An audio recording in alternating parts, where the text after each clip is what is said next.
69장. 사도들과 제자들과 같이 베들레헴으로. 동틀 무렵에 베다니아를 떠나신 후 예수께서는 당신 어머니와 알페오의 마리아와 마리아 살로메와 함께 베들레헴을 향하여 가신다. 사도들은 뒤에 따라오고 아이는 앞서가는데 그는 보는 모든 것, 잠을 깨는 나비들, 오솔길에서 무엇을 쪼아 먹으면서 노래하는 새들, 금강석 같은 이슬로 반짝이는 꽃들, 매매하고 오는 많은 새끼 양을 데리고 나타난 양떼 따위에서 기쁨의 동기를 발견한다. 바위들 사이로 거품을 잔뜩 일으키며 즐거운 듯이 흘러가는 베다니아 남쪽의 급류를 지나 일행은 올리브나무와 포도나무로 온통 푸른 빛으로 뒤덮이고 다 익은 곡식으로 황금빛이 된 작은 밭들을 곁들인 두 줄기의 야산 사이로 베들레헴을 향하여 간다. 계곡은 서늘하고 길은 꽤 편하다. 요나의 시몬은 앞으로 나아가 예수의 집단에 다가가서 묻는다. 여기서 베들레헴으로 갑니까? 요한의 말로는 지난번에는 다른 길로 갔다고 하는데요. 그렇다 하고 예수께서 대답하신다. 그러나 그것은 우리가 예루살렘에서 왔기 때문이었다. 여기서는 이 길이 더 가깝다. 여자들이 보고 싶어하는 라헬의 무덤 있는 데서 우리는 너희가 조금 전에 결정한 것처럼 헤어진다. 그랬다가 내 어머니가 머무르기를 원하시는 빗수루에서 다시 만나기로 하자. 그렇습니다. 저희가 그렇게 말하기는 했습니다. 그렇지만 모두 같이 가면 정말 좋겠는데요. 특별히 어머니께서 결국 베들레헴과 동굴의 여왕은 어머니이시고 어머니께서 모든 것을 완전히 아시니까요. 어머니의 입으로 들으면 또 다를 것입니다. 자, 이렇습니다. 예수께서는 그의 소원을 넌지시 암시하는 시몬을 바라보시면서 빙그레 웃으신다. 아버지, 무슨 동굴 말이에요? 하고 마륵지암이 묻는다. 예수님이 나신 동굴 말이다.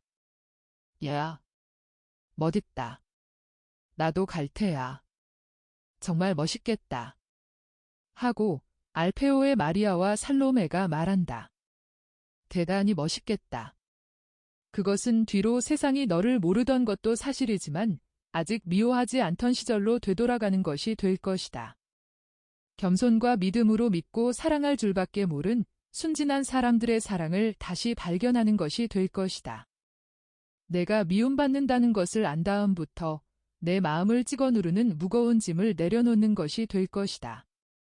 거기 내가 누웠던 구유에 내려놓는 것이 될 것이란 말이다.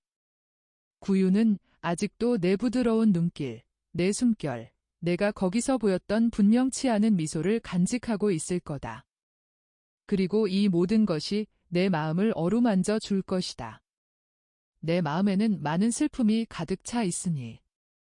성모님은 당신의 소원과 슬픔을 내보이며 조용히 말씀하신다. 그러면 우리 모두 가기로 합시다. 어머니. 어머니께서 우리를 인도하셔요. 오늘은 어머니께서 선생님이시고 저는 배우는 아이입니다. 아이고. 아들아. 그건 안 된다. 너는 언제든지 선생이지. 아닙니다. 어머니. 요나의 시몬이 잘 말했습니다. 베들레헴의 땅에서는 어머니께서 여왕이십니다. 그곳이 어머니의 첫 번째 궁궐이었습니다. 다윗의 후손 마리아 어머니, 이 작은 무리를 어머니의 궁궐로 인도하십시오. 가리옷 사람이 말을 하려고 하다가 입을 다문다. 예수께서 그의 태도를 알아차리시고 그것을 해석해서 말씀하신다. 만일 누가 피곤해서 그렇거나 다른 이유로 갈 수가 없으면 그 사람은 마음대로 벳수루로 가는 길을 계속해도 좋다. 그러나 아무도 말하지 않는다. 그들은 동에서 서로 뻗은 시원한 계곡으로 해서 길을 간다. 그러다가 약간 북쪽을 향하여 돌아서 거기 솟아있는 야산을 끼고 간다. 이렇게 하여 예루살렘에서 베들레헴으로 가는 길을 만난다. 둥근 지붕이 얹어있는 정육면체로 되어 있는 라헬의 무덤 바로 옆이다. 모두 가까이 가서 경건하게 기도한다. 여기서 요셉과 내가 걸음을 멈추었다. 모두가 그때와 같다. 다른 건 계절뿐이다. 그때는 기슬레달의 추운 날이었다. 그 전에 비가 와서 길이 질었었다. 그리고 몹시 추운 바람이 일었었고 아마 밤사이에 얼음이 얼었던 모양이었다. 길이 딱딱해졌었다. 그러나 온통 마차와 군중이 누비고 다녀서 배들이 꽉 차 있는 바다 같았다. 그래서 내 작은 나귀는 고생을 많이 했다. 그럼 어머니는 고생을 안 하시고요? 아이고, 나야 너를 가지고 있었지. 그러면서 성모님의 눈이 얼마나 큰 행복을 나타내는지 감동시킬 정도이다. 그리고 다시 말씀을 이으신다. 밤이 되어갔고 요셉은 매우 걱정을 하고 있었다. 살을 애는 듯한 바람이 점점 더 세게 일고 있었다. 사람들은 서로 부딪히면서 베들레헴을 향해 걸음을 재촉했고 어디를 디뎌야 할지를 더듬으며 몹시 천천히 나아가는 내 작은 나귀를 공격했다. 나귀는 내가 여기 있는 줄을, 그리고 내 태의 요람에서 마지막 잠을 자고 있는 줄을 아는 것 같았다. 날씨는 찼다. 그러나 나는 타는 듯이 뜨거웠다. 나는 내가 도착하는 것을 느꼈다. 도착한다고? 너는, 어머니, 저는 9달째 거기 있었는데요 하고 말할 수 있을 거다. 그렇다. 그렇지만 그때에는 내가 하늘에서 오는 것 같았다. 하늘이 낮게 낮게 내려앉고 나는 하늘의 화려함을 보고 있었다. 나는 천주성이 아주 가까이 임박한 내 탄생의 기쁨을 초조히 기다리시는 것을 보았다. 그리고 그 불이 내 안에 사무쳐 들어와 나를 불타오르게 하고 내 정신을 모든 것에서 떼어놓았다. 추위, 바람, 군중이 모두가 아무것도 아니었다. 나는 하느님을 뵙고 있었다. 이따금씩 힘들여서 내 정신을 지상의 것으로 다시 돌릴 수 있게 되어서 요셉에게 미소를 보내곤 했다. 요셉은 나 때문에 추위와 피로를 걱정하고 발을 헛디딜까 봐 작은 나귀를 이끌고 있었고 내가 감기가 들까 봐 담요로 싸주곤 했다. 그러나 아무 일도 일어날 수가 없었다. 나는 흔들리는 것을 느끼지 못했고 천사들이 받쳐 들고 있는 찬란한 구름 가운데로 별로 이루어진 길로 나아가는 것 같았다. 그래서 나는 미소 짓고 있었다. 우선 너에게 나는 내 백합꽃 봉오리인 내가 살이 있는 장미꽃으로 된 작은 침대에서 작은 주먹을 쥔 채 자고 있는 것을 육체의 장벽을 통해서 바라보고 있었다. 그리고 몹시 슬퍼하고 또 슬퍼하고 있는 남편의 용기를 돋우어주기 위해서 그에게도 미소를 보내고 또 벌써 주님의 연기 속에서 호흡하고 있다는 것을 알지 못하는 사람들에게도 미소를 보냈다. 우리는 작은 나귀를 쉬게 하고 우리 가난한 사람들의 음식인 빵과 올리브를 좀 먹으려고 라헬의 무덤 곁에서 걸음을 멈추었다. 그러나 나는 시장하지 않았다. 시장할 수가 없었다. 내 기쁨이 내 식량이 되는 것이었다. 우리는 길을 다시 가기 시작했다. 우리가 어디서 목자를 만났는지 보여줄 테니 이리들 와요. 내가 틀릴까 봐 염려하지 말아요. 나는 그 시간에 겪은 것을 다시 겪고 장소 하나하나를 그대로 다시 보아요. 나는 큰 천사의 빛을 통해서 보고 있으니까.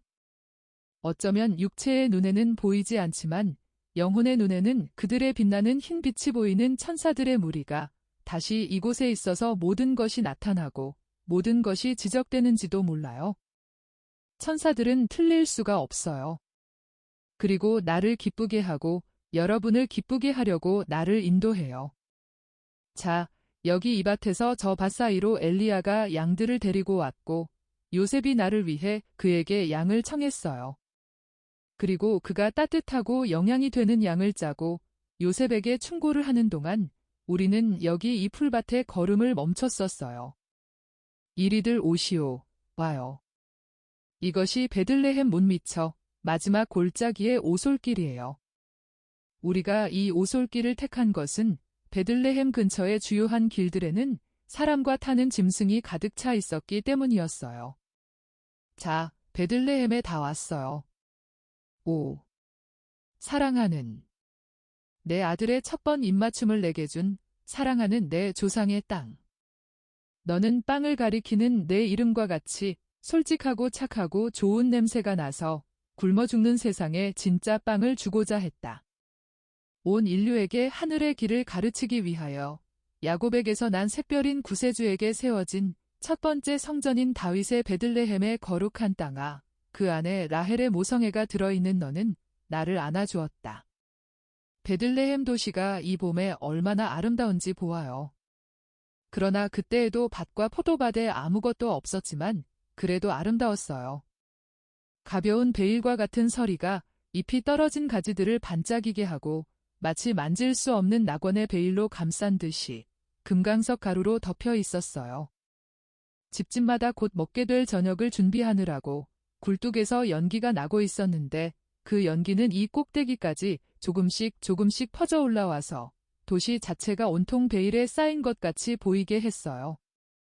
아들아, 너를 기다리는 가운데 모든 것이 순결하고 정신을 가다듬고 있었다. 그리고 베들레헴 사람들도 너를 느꼈을 것이다. 왜냐하면 여러분은 그렇게 믿지 않지만 그 사람들은 고약하지 않으니까요. 그 사람은 우리를 받아들일 수가 없었던 거지요. 베들레헴의 정직하고 친절한 집들에는 지금도 그렇지만 언제나와 마찬가지로 귀머거리여 교만하고 건방진 사람들이 모여들었는데 그 사람들은 너를 느낄 수가 없었던 것이다. 바리사이파 사람들과 사두가이파 사람들, 헤로데당 사람들, 율법학자, 에세네파 사람들이 얼마나 있었는지 모른다. 5. 지금 닫힌 그들의 마음은 그때의 그들의 무정한 마음의 연속이다. 그들은 그날 밤 가엾은 자매에 대한 사랑에 그들의 마음의 문을 닫고 어두움 속에 남아있었고 지금도 그대로 남아있다. 그 사람들은 그때부터 이웃에 대한 사랑을 그들에게서 멀리 물리침으로써 하느님을 물리친 것이다. 이리들 와요. 동굴로 갑시다. 시내로 들어갈 필요가 없어요. 내 아이의 제일 친한 친구들은 이제 거기에 없어요. 돌과 작은 개울과 불을 피울 수 있는 나무가 있는 정다운 자연만 있으면 우리에겐 충분해요. 그 주님이 오시는 것을 느낀 자연. 자, 안심하고 와요. 여기서 돌아가요? 저기 다윗의 탑 폐허가 있어요. 5. 내게는 이 폐허가 왕궁보다도 더 소중해요. 축복받은 폐허. 축복받은 개울.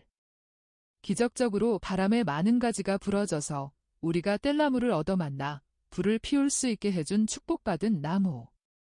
성모님은 동굴을 향하여 빨리 내려가시고 다리 노릇을 하는 널빤지로 해서 개울을 건너서 폐허 앞에 있는 장소로 달려가시고는 동굴 어귀에 무릎을 꿇으신다. 그리고 몸을 숙여 땅에 입맞춤하신다. 다른 사람들도 모두 성모님이 하시는 대로 한다. 그들은 감격하였다. 성모님을 잠시도 떠나지 않는 아이는 신기한 이야기를 듣는 것 같아 그의 까만 눈은 성모님의 말씀과 몸짓을 하나도 놓치지 않고 마시는 것 같다. 성모님은 다시 일어나셔서 들어가시면서 말씀하신다. 모두가 그때와 똑같다. 그러나 그때는 밤이었다. 요셉은 내가 들어갈 때에 불을 밝혔다. 그때에야 나귀에서 내리면서 얼마나 피곤하고 몸이 얼었는지를 느꼈다. 소 한 마리가 우리를 맞이했다. 나는 소에게로 가서 따뜻한 기운을 좀 느끼고 건초에 기대려고 했다. 요셉은 지금 내가 있는 곳에 내게 침대를 만들어주려고 건초를 깔고 이 구석에 피운 불에 나를 위하고 아들 너를 위해 건초를 말렸다. 요셉은 그 천사 같은 남편으로서의 사랑으로 아버지같이 다정스러웠기 때문이다. 그리고 우리는 어두운 밤에 길을 잃은 두 남매처럼 서로 손을 잡고 빵과 치즈를 먹었다. 그리고 요셉은 불을 꺼지지 않게 하느라고 나무를 넣어주고 겉옷을 벗어서 입구를 막았다. 사실은 하늘에서 내려오는 하느님의 영광인 내 예수, 내 앞에 휘장을 들이운 것이었다. 그리고 나는 내 겉옷과 모직 담요로 몸을 감싸고 짐승 2마리의 온기를 느끼며 건초 위에 있었다. 소중한 내 남편. 여자에게 있어서 항상 미지의 것이 가득 찬 첫 번으로 어머니 되는 것의 신비 앞에 있는 불안을 겪는 그 시간에, 그리고 내 경우에는 죽을 육체에서 하느님의 아들이 나타나는 것을 본다는 신비로도 가득 찬 내 유일한 모성에 있어서 요셉은 내게 어머니였고 천사였고 나를 격려하는 사람이었다. 그때도 그랬고 언제나 그랬다. 그런 다음 침묵과 잠이 와서 의인을 감싸 내게 있어서는 하느님께서 날마다 주시는 입맞춤이었던 것을 못 보게 했다. 그리고 내게 있어서는 인간적인 필요로 인한 중단이 있은 후 천국의 바다에서 오는 엄청나게 큰 황홀의 물결이 와서 점점 더 높아지는 빛나는 꼭대기로 다시 올려주었고 빛과 빛, 기쁨, 평화, 사랑의 넓은 바다로 높이 높이 나를 데리고 올라가 하느님의 품의 바다 안에 섞이게 되었다. 그리고 마리아, 자오 하는 이 세상의 목소리가 아직 한 번 들려왔다. 오. 아주 멀리서 들려오는 메아리, 세상의 추억이었다. 그러나 하도 약해서 내 영혼이 그것의 감동을 느끼지 않을 정도였고 나는 그 불과 무한한 행복과 하느님을 미리 맛보는 심연 속으로 하느님에게까지 올라가고 또 올라가면서 그 메아리에 어떤 대답을 했는지 모르겠다. 오. 그러나 그날 밤 삼위 성광에서 난 것이 너였더냐, 혹은 나였더냐? 내가 너를 준 것이냐, 또는 내가 나를 주기 위해 들이마셨던 것이냐? 나는 모르겠다. 그런 다음 저 천사의 무리에서 이 천사의 무리로, 저 별에서 이 별로, 저 구름에서 이 구름으로 부드럽게 천천히 지극히 행복하게 내려왔다. 내 왕관인 내가 내 가슴에 마치 독수리가 꽃을 물고 저 높은 데까지 올라갔다가 떨어뜨려서 그 꽃이 비오듯 쏟아지는 보석들과 하늘에서 훔쳐온 무지개로 더 아름답게 된 공기의 날개를 타고 제가 태어난 땅으로 다시 내려오는 것과 같았다. 내게 경배하고 나서 여기 앉아 너를 사랑했다. 마침내 나는 육체의 장벽 없이 너를 사랑할 수 있었고 여기서 일어나 나와 같이 처음에 너를 사랑할 자격이 있는 이에게 사랑하라고 데려다 주었다. 그리고 여기 이 투박한 두 기둥 사이에서 너를 아버지께 바쳤다. 그리고 여기서 내가 처음으로 요셉의 품에 안겼다. 그런 다음 나는 너를 포대기로 싸서 둘이 같이 여기에 내려놓았다.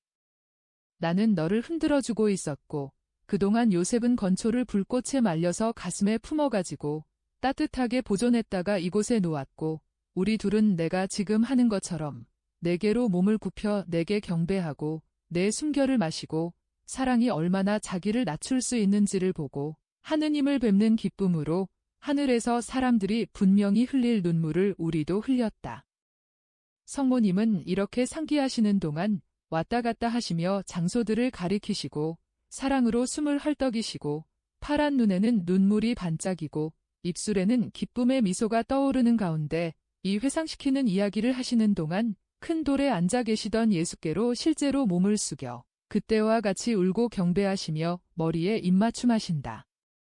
그런 다음 목자들이 여기 안으로 들어와 그들의 영혼과 그들과 함께 들어온 땅의 커다란 숨과 그들의 사람 냄새와 짐승과 건초 냄새와 더불어 경배했고 밖에서와 사방에서는 그들의 사랑으로 인간은 흉내낼 수 없는 그들의 노래로 그리고 하늘의 사랑으로 내게 경배했고 그들이 그들의 빛남과 더불어 가져와서 함께 들어온 하늘의 분위기로 내게 경배하는 것이었다.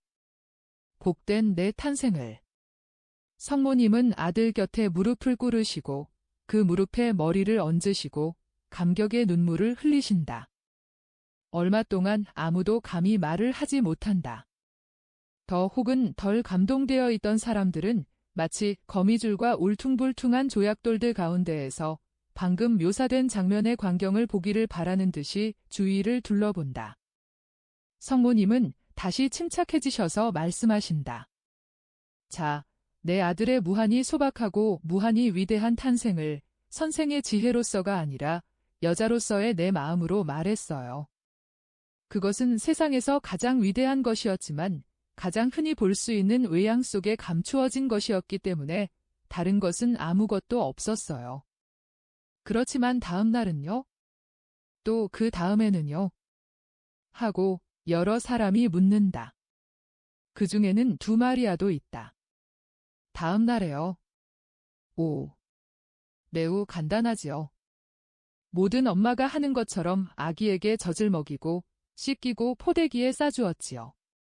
나는 개울에서 물을 떠다가 아기의 파란 두 눈이 눈물을 흘리지 않게 하려고 저 밖에 피워놓은 불에 데워서 제일 아늑한 구석에서 헌 나무통에서 아기를 씻고 깨끗한 베네옷을 입히곤 했어요. 그리고는 개울에 가서 작은 베네옷을 빨아서 햇볕에 널어 말리곤 했지요. 그리고 기쁨 중에서도 기쁨은 아기에게 젖을 주는 것이었어요.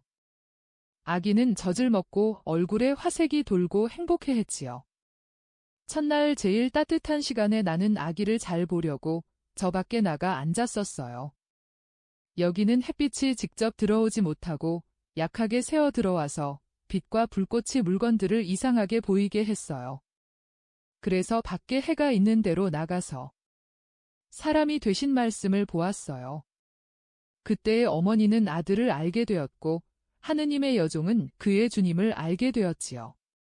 그래서 나는 여인과 흠숭자가 되었어요. 그리고 안나의 집 요람 곁에서 지낸 나날 첫걸음 첫말. 그러나 이것은 그 후 때가 되어서였지요. 그러나 내가 나던 때와 같은 것은 아무것도 정말 아무것도 없었다. 그 충만함은 하느님께 돌아가서나 다시 찾게 될 것이다. 아니 그렇지만 그렇게 최후 순간에 떠나가다니. 얼마나 무모한 짓이었어요. 왜 기다리질 않았어요. 법령에는 출산이나 병같이 예외적인 경우에는 유예 기간이 정해져 있었는데요. 알페오가 그렇게 말했어요 하고 알페오의 마리아가 말한다. 기다리다니요. 그건 안 될 말이에요. 그날 저녁 요셉이 소식을 듣고 왔을 때 아들아 나와 너 이렇게 둘이는 기쁨으로 몸을 떨었다. 그것은 부름이었다. 예언자들이 말한 것과 같이 내가 나기로 되어 있는 곳은 여기, 오직 여기뿐이었으니까. 예기치 않은 그 법령은 요셉에게 남아있는 의심의 기억까지도 지워버리기 위한 하늘의 연민 같은 것이었다. 그 법령이야말로 내가 너를 위해, 요셉을 위해, 유다인들의 세계를 위해, 그리고 이 세상이 끝날 때까지 미래의 세계 사람들을 위해 기다리고 있던 것이었다. 그것은 예언되어 있는 것이었고 또 예언된 대로 이루어진 거예요. 기다리다니요. 신부가 그의 혼인에 대한 꿈을 늦어지게 할 수 있어요. 왜 기다리겠어요? 그렇지만 무슨 일이 일어날지도 모르기 때문에 하고 알페오의 마리아가 또 말한다. 나는 조금도 걱정하지 않았어요. 하느님께 의지하고 있었거든요. 그렇지만 모든 것이 그렇게 되리라는 걸 알고 있었어요. 아무도 그 말을 내게 해주지 않았고 나도 그건 도무지 생각하지 않고 있었어요. 요셉에게도 그렇고 형님네한테도 그렇고 해산 때까지는 아직 시간이 있다고 생각해서 요셉을 안심시킬 정도였으니까요.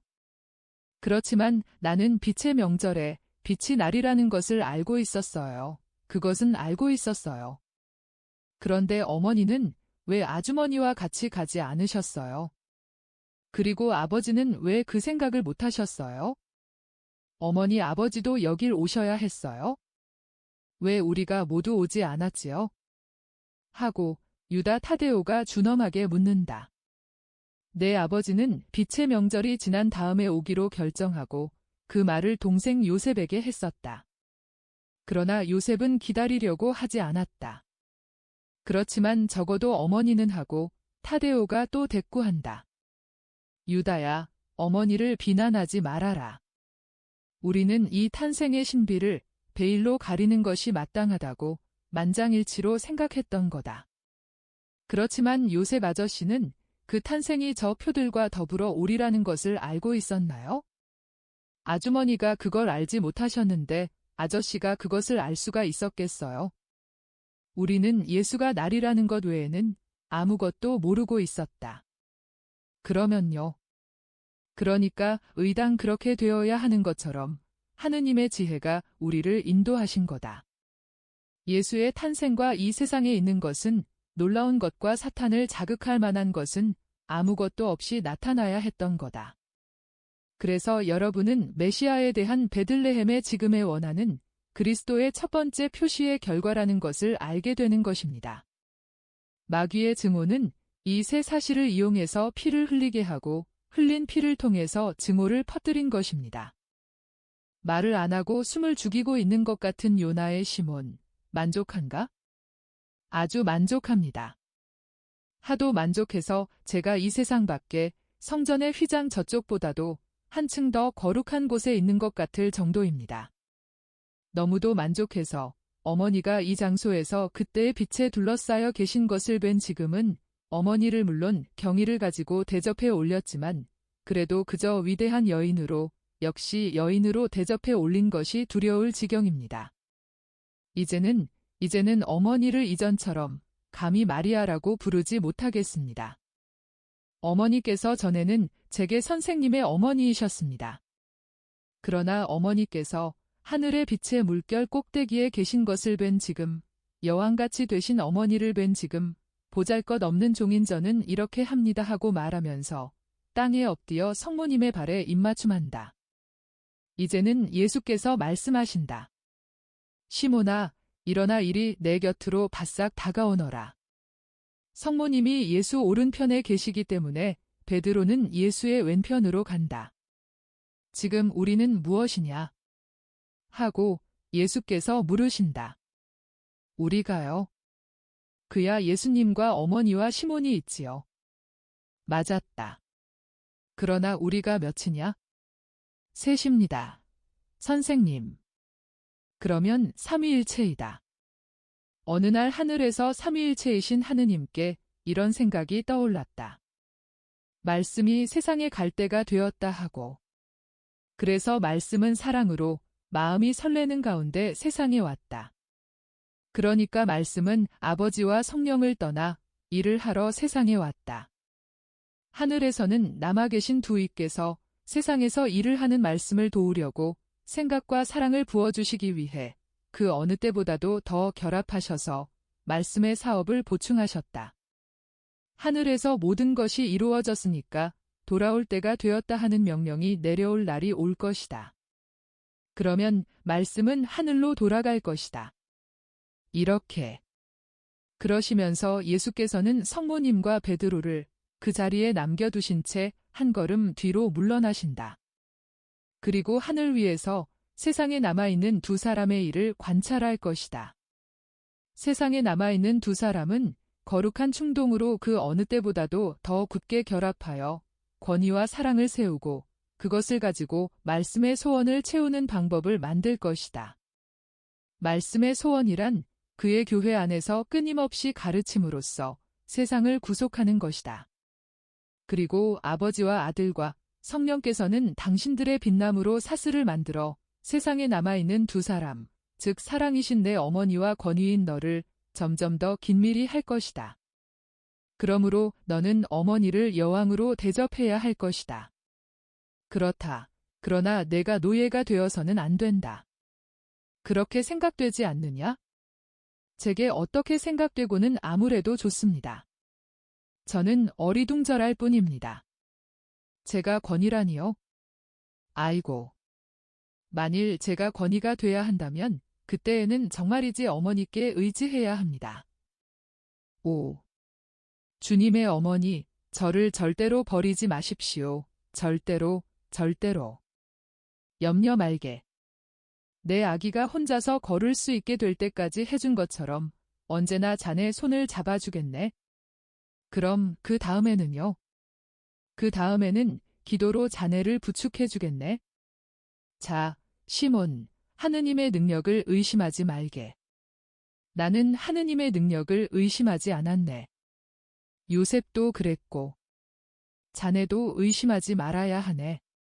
하느님께서는 우리가 계속해서 겸손하고 충실하면 시간마다 당신의 도움을 주시네. 이제는 밖으로 나가 개울 근처에 있는 저 훌륭한 나무 그늘로 갑시다. 더 늦은 여름이었더라면 저 나무가 그늘 외에 사과도 여러분에게 주었을 텐데. 갑시다. 길을 떠나기 전에 식사를 합시다. 어디로 가는 거냐, 아들아? 알라로 갑니다. 아주 가깝습니다. 그리고 내일은 벳수르에 갑니다. 그들은 사과나무 그늘에 앉고 성모님은 그 튼튼한 줄기에 기대어 앉으신다.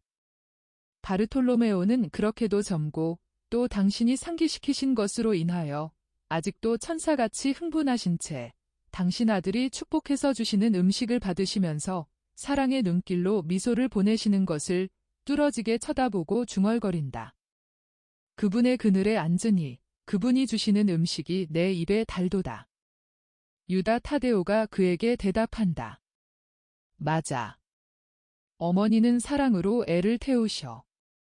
그렇지만 사과나무 아래서 잠을 깨셨다고는 확실히 말할 수가 없어. 왜 그럴 수 없어? 왕의 비밀에 대해서 우리가 뭘 알아? 하고 알페오의 야고보가 대답한다. 그러자 예수께서는 미소 지으시며 말씀하신다. 새 하와는 그의 미소와 눈물이 뱀을 도망치게 하고 독이 든 열매를 해독하기 위해서 하늘나라의 사과나무 아래에서 하느님의 생각에 의해서 잉태되었다. 그래서 새 하와는 구속하는 열매를 맺는 나무가 되었다. 벗들아, 와서 그 열매를 먹어라. 그 열매의 단맛에서 영향을 취하는 것은 하느님의 꿀로 영향을 취하는 것이기 때문이다. 선생님, 제가 오래전부터 알려고 하는 소원에 대답해 주십시오. 저희들이 인용하는 아가는 마리아 어머니를 예견하는 것입니까? 성모님이 아이를 보살피시고 여자들과 말씀하시는 동안 바르톨로메오가 가만히 묻는다. 그 책 처음부터 어머니에 대해서 말하고 또 사람의 말이 하느님의 영원한 도읍의 영원한 환희의 노래로 변할 때까지 미래의 책들에서도 어머니에 대해 말할 것이다. 그러시면서 예수께서 여자들에게로 몸을 돌리신다. 선생님이 다윗의 후손이시라는 것을 잘 알 수 있어. 얼마나 많은 지혜이고 얼마나 아름다운 시야. 하고 열성당원이 동료들에게 말한다. 이거 봐 하고 아직 전날의 느낌의 영향으로 전에 가졌던 자유로움을 되찾으려고 애쓰면서도 말을 별로 하지 않는 가리오 사람이 말을 막는다. 이거 봐. 나는 강생이 왜 정말 있어야 했는지 이해하고 싶어. 하느님께서 홀로 말씀하셔서 사탄을 이기실 수 있단 말이야. 하느님께서 홀로 구속을 할 능력을 가지고 계시단 말이야. 나는 이걸 의심치 않아. 그런데도 말이야, 하느님의 말씀은 모든 사람과 같이 나시고 어렸을 때의 괴로움과 그 밖의 일에 굴종하시면서 하신 것보다 당신의 품위를 덜 떨어뜨리실 수 있었을 것 같아. 벌써 장성한 인간의 형태로, 어른의 형태로 나타나실 수 없었을까? 혹은 또 정말 어머니를 갖고 싶으시면 아버지를 그렇게 하신 것처럼 양어머니를 택하실 수 있지 않았을까? 내가 한 번 선생님께 질문을 했는데 선생님은 길게 대답해 주지 않으신 것 같아. 혹은 내가 기억을 못하든지. 여쭈어 보게나. 지금 우리가 그 문제를 다루고 있으니까 하고 토마가 말한다. 나는 안 돼. 나는 선생님을 화나시게 했는데 아직 용서를 받은 것 같이 느껴지지 않아. 내 대신 자네가 여쭈어 보게. 미안하네. 우리는 그렇게 많은 설명이 필요 없이 모든 것을 받아들이는데 우리가 질문을 해야 한단 말인가? 그건 옳지 않아. 하고 제베데오의 야고보가 대꾸한다. 무엇이 옳지 않단 말이냐? 하고 예수께서 물으신다. 잠시 침묵이 흐른다. 그런 다음 열성당원이 모두의 대변자가 되어 가리옷의 유다의 질문과 다른 사람들의 대답을 되풀이한다. 나는 원한을 품고 있지 않다. 이것이 내가 제일 먼저 해야 할 말이다. 나는 타일러야 할 것은 타이른다. 그리고 괴로워하고 용서한다. 이것은 아직 불안의 결과인 두려움을 느끼는 사람을 위해서 하는 말이다. 내 실제적인 강생에 관해서 나는 이렇게 말한다. 마땅히 그렇게 되어야 했다고. 장차 아주 많은 사람이 내 강생에 대하여 오류에 빠질 것이다. 그 사람들은 바로 유다가 내가 취했으면 하고 바라는 것과 같은 형태를 가진 것으로 간주할 것이다. 외형으로는 물질로 된 육체를 가졌지만은 실제로는 마치 빛의 작용같이 유동적인 육체를 가진 사람이어서 그 덕택으로 내가 육체이기도 하고 육체가 아니기도 하다는 것이다. 그러나 정말로 나는 육체이고 마리아는 육체가 된 말씀의 어머니이시다. 내 탄생의 시간이 오직 황홀만이었던 것은 내 어머니는 원죄의 짐을 지지 않고 또 거기 따른 벌의 유산도 받지 않은 새로운 하와이시기 때문이다. 그러나 내가 마리아 안에 들어 있었던 것이 내게는 품위를 떨어뜨리는 일이 아니었다. 혹 만나가 장막 안에 있었다는 사실로 인해서 가치가 떨어졌었느냐? 아니다. 오히려 그곳에 있는 것이 만나에게는 영광이 되었다. 어떤 사람들은 내가 실제적인 육체가 아니었으므로 내가 이 세상에 머물러 있는 동안 고통도 죽음도 겪지 않았다고 말할 것이다. 그렇다. 사람들은 내 존재를 부인할 수가 없으므로 내 강생의 사실성이나 내 천주성의 진실성을 부인할 수가 없으므로 내 강생의 사실성이나 내 천주성의 진실성을 부인할 것이다. 아니다. 사실은 내가 영원히 아버지와 하나이고 육체로서 하느님과 결합하여 있다. 그것은 하느님께서 지극히 완전하심으로 육체를 구하시기 위하여 육체를 취하심으로써 가실 수가 없는 곳을 사랑은 갈 수가 있었기 때문이다. 이 모든 오류에 대해서 내가 날 때부터 죽음에 이르기까지 그 피를 주고 죄를 빼놓고는 사람과 공유하는 모든 것에 구속을 받는 내 온 생애가 대답을 제공한다. 그렇다. 어머니에게서 나서 말이다. 하느님의 정의가 여인을 협력자로 가지시게 된 순간부터 얼마나 가라앉으셨는지 너희는 모른다. 유다야, 이제 만족하냐? 예, 선생님. 너도 나를 만족시키도록 하여라. 가리오 사람은 부끄러워서 고개를 숙인다.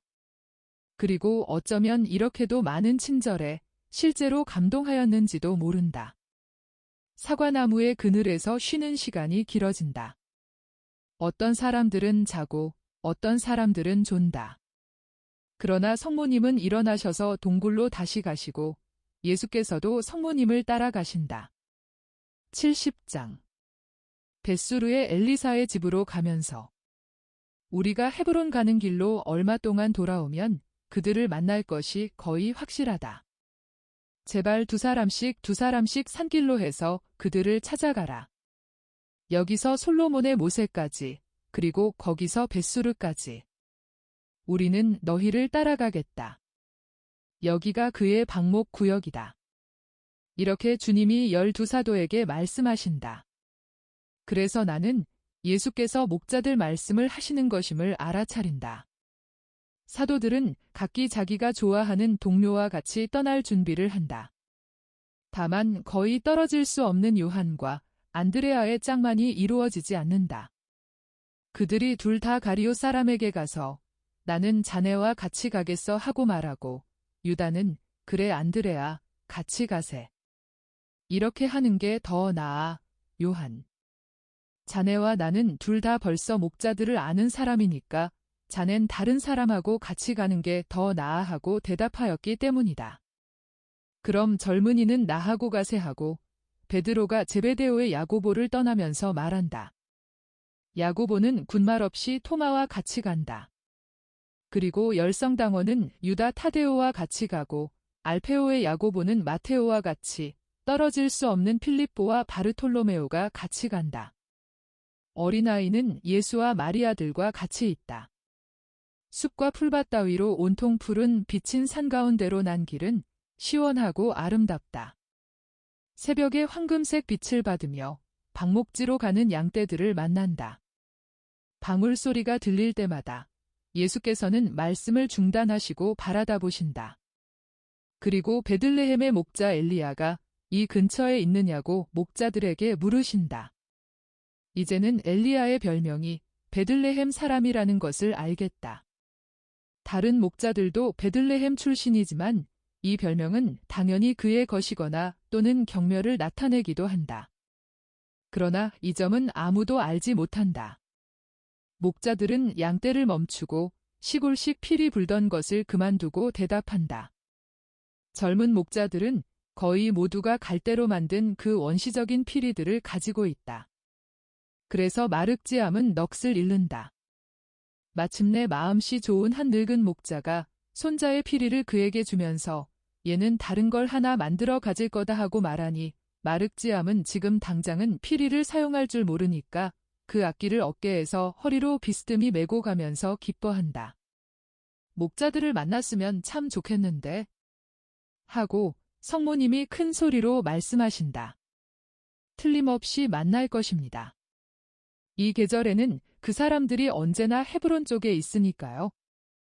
어린아이는 아기 예수를 본 그 목자들에게 흥미를 느껴 성모님께 수없이 많은 질문을 하는데 성모님은 참을성 있고 친절하게 대답해 주신다. 그렇지만 왜 그 사람들에게 벌을 주었어요? 그 사람들은 좋은 일만 했는데요. 그들의 불행에 대한 이야기를 듣고 나서 이렇게 묻는다. 사람은 사실은 다른 사람이 범한 죄를 죄 없는 사람들이 했다고 비난해서 잘못을 저지르는 일이 자주 있어서 그런 거다. 그러나 그 사람들은 여전히 착한 사람으로 있었고 용서할 줄을 알았기 때문에 예수님이 그 사람들을 몹시 사랑하시는 거다. 언제나 용서할 줄을 알아야 하는 거다. 그렇지만 죽임을 당한 저 모든 어린아이들이 어떻게 헤로데를 용서할 수 있었을까요? 그 어린이들은 순교자란다. 마륵지아마. 그리고 순교자들은 성인이다. 그 어린이들은 그들을 죽인 사람을 용서할 뿐 아니라 그 사람이 그들에게 하늘의 문을 열어주었기 때문에 그 사람을 사랑한단다. 아니 그럼 그 어린이들은 하늘에 가 있나요? 지금 당장은 아니다. 그 어린이들은 고성소에 가 있는데 거기서 성도들과 의인들을 기쁘게 한다. 왜요? 그것은 그 어린이들이 피로 붉게 물든 영혼으로 가서 저희가 왔어요. 저희는 구세주 그리스도의 심부름꾼입니다. 구세주께서 벌써 세상에 오셨으니까 기다리는 여러분은 기뻐하십시오 하고 말했기 때문이다. 그래서 그 어린이들이 기쁜 소식을 가져갔기 때문에 모든 이가 그 어린이들을 사랑한다. 기쁜 소식은 예수님의 말이기도 하다고 제 아버지가 말했어요. 그럼 아버지가 기쁜 소식을 세상에 전하고 나서 고성소에 가고 또 나도 가면 그분들이 우리도 사랑할까요? 에야, 너는 고성소에 가지 않을 거다. 왜요? 예수님이 하늘에 돌아가셔서 하늘의 문을 열어놓으셨을 터이니까 죽을 때의 착한 사람은 모두 곧 하늘로 간다. 그럼 나도 착하게 살겠어요. 약속해요. 그럼 유나의 시몬은요? 아버지도 가지요? 나는 2번 고아가 되긴 싫어요. 아버지도 가신다. 염려 말아라. 그러나 하늘에는 고아가 없다. 우리는 하느님을 모시고 있는데 하느님은 전부이시다. 우리는 이 세상에서도 고아가 아니다. 아버지께서 언제나 우리와 함께 계시니까. 그렇지만 어머니가 낮 동안에 가르쳐 주시고 밤에는 엄마가 가르쳐 주는 기도, 그러니까 두 분이 내게 가르쳐 주신 기도에서 예수님은 하늘에 계신 우리 아버지라고 말씀하셔요. 그런데 우리는 아직 하늘에 가지 못했는데 어떻게 아버지와 함께 있어요? 얘야, 그건 하느님께서 어디에나 다 계시기 때문이다. 하느님께서는 태어나는 어린아이와 죽는 노인을 지켜주신다. 지금 태어나는 어린아이는 이 세상에서 제일 멀리 떨어진 곳에서 난다 해도 그 위에 하느님의 눈길이 있고 하느님의 사랑이 있다. 그리고 죽을 때까지 그것을 가지게 된다. 그가 돌아같이 고약한 사람이라도요? 그래. 그렇지만 착하신 하느님이 몹시 고약하고 우리 할아버지를 울게 하는 저 도리를 사랑하실 수 있어요? 하느님께서는 그 사람을 분개해서 고통스럽게 바라다 보신다. 그러나 그 사람이 뉘우치면 비유에 나오는 아버지가 뉘우치는 아들에게 하는 것과 같은 말을 그 사람에게 하실 것이다. 너는 그 사람이 뉘우치도록 기도해야 할 거다. 그리고 아이고. 안 돼요, 어머니. 나는 그 사람이 죽으라고 기도하겠어요. 하고 어린아이는 격분하여 말한다. 비록 그의 경로가 별로 천사 같은 것은 아니지만 그 과격함이 하도 심하고 하도 진정이어서 다른 사람들이 웃지 않을 수가 없다. 그러나 그 다음 성모님은 다시 당신의 선생으로서의 부드러우면서도 진지한 태도를 취하고 말씀하신다. 아니다, 얘야. 너는 죄인에 대해서 그렇게 해서는 안 된다. 하느님께서는 내 청을 안 들어주시고 너를 엄하게 바라보기까지 하실 거다. 우리는 이웃이 대단히 고약한 사람이라도 그 사람에게 할 수 있는 대로 큰 행복을 빌어주어야 한다. 생명은 행복이다. 생명은 사람에게 하느님의 눈에 공로를 얻을 가능성을 주기 때문이다. 그렇지만 어떤 사람이 고약하면 그 사람은 죄밖에 얻지 못해요. 그 사람이 착해지도록 기도하는 거다. 아이는 곰곰이 생각한다. 그러나 이 숭고한 교훈이 그에게는 맞지 않는다. 그래서 이렇게 결론을 내린다. 도라는 내가 기도를 드려도 착해지지 않을 거예요. 그 사람은 너무 고약해요. 베들레헴의 어린이 순교자 모두가 나하고 같이 기도를 해도 그 사람은 고약한 대로 있을 거예요. 어머니는 모르세요? 어머니는 모르세요? 하루는 할아버지가 일하는 시간에 앉아 있는 것을 보았기 때문에 그 사람이 쇠막대기로 때렸다는 거요? 할아버지는 몸이 불편해서 일어날 수가 없던 거예요. 그런데 그 사람은 할아버지를 때리고 나서 죽은 줄 알고 내버려두고 얼굴을 발길로 걷어찼어요. 나는 울타리 뒤에 숨어 있었기 때문에 봤어요. 나는 이틀째나 아무도 빵을 갖다 주지 않아서 배가 고파 죽을 것 같아서 거기까지 갔었어요. 나는 할아버지가 수염이 피투성이가 되고 죽은 사람처럼 땅에 누워있는 그런 처지에 있는 것을 보고 울고 있었기 때문에 누가 나오는 소리를 들을까 봐 달아나야 했어요. 나는 빵을 빌어 먹으려고 울면서 갔어요. 그렇지만 그 빵은 늘 여기에 가지고 있어요. 그리고 이 빵은 우리 할아버지의 피와 눈물, 내 눈물 맛이 나고 또 몹시 괴롭힘을 당해서 괴롭히는 사람들을 사랑할 수 없는 모든 사람의 눈물 맛이 나요. 나는 도라를 때려서 내가 어떤 건지 알게 하고 싶어요. 빵을 주지 않고 내버려 두어서 배고픈 것이 어떤 것인지 알게 하고 해가 쨍쨍 내리쬐는 데에서나 진흙탕 속에서 감시인들의 위협을 받으며 먹지도 못하고 일하게 해서 그 사람이 가난한 사람들에게 당하게 하는 것이 어떤 건지 알게 하고 싶어요. 나는 그 사람을 사랑할 수 없어요. 그건 그 사람이 우리 거룩한 할아버지를 죽이기 때문이에요. 그리고 내가 선생님들을 만나지 못했으면 지금 누구의 소나기에 들어 있겠어요. 어린아이는 괴로움으로 몸을 뒤틀고 부르고 울고 몸을 떨고 마음이 격동하여 그가 저주하는 사람을 때릴 수가 없으므로 꼭 쥔 작은 주먹으로 허공을 때린다. 여자들은 깜짝 놀라고 깊이 감동하여 아이를 진정시키려고 애쓴다. 그러나 아이는 정말 고통으로 흥분해 있어서 아무 말도 듣지 않는다. 그는 이렇게 외친다. 나는 할 수 없어요. 그 사람을 사랑하고 용서할 수 없어요. 나는 모든 사람을 대신해서 그 사람을 미워해요. 미워하고 미워하고 또 미워해요. 그는 보기가 민망하고 무섭다. 그것은 너무나 고통을 당한 인간의 반발이다. 그리고 예수께서도 그것을 말씀하신다. 도라의 가장 큰 죄는 죄 없는 사람이 미워하도록 만드는 것이다. 그러나 그러신 다음 어린아이를 안으시고 그에게 말씀하신다. 마륵지아마, 내 말을 들어라. 너는 어느 날 엄마와 아빠와 형제들과 할아버지와 같이 가기를 원하지? 예. 그러면 아무도 미워해서는 안 된다. 미워하는 사람은 하늘에 들어가지 못하는 거다. 너는 지금 도라를 위해 기도할 수가 없니? 그럼 기도하지 말아라. 그러나 미워하지도 말아라. 내가 어떻게 해야 하는지 아니? 절대로 과거를 생각하려고 뒤돌아보아서는 안 된다. 그렇지만 할아버지는 고통을 당하는데 그건 과거가 아니에요. 마륵지아마, 그건 사실이다. 그러나 이렇게 기도하도록 해보아라. 하늘에 계신 우리 아버지, 제가 무엇을 바라는지 생각하십시오 하고. 너는 아버지께서 내 청을 아주 잘 들어주시는 것을 보게 될 거다. 혹 내가 도라를 죽인다 해도 너는 어떻게 하겠니? 너는 하느님의 사랑과 하늘과 내 아빠 엄마와의 결합을 잃을 것이고 내가 사랑하는 할아버지의 고생을 덜어드리지도 못할 것이다. 너는 매우 작아서 그렇게 할 수 없다.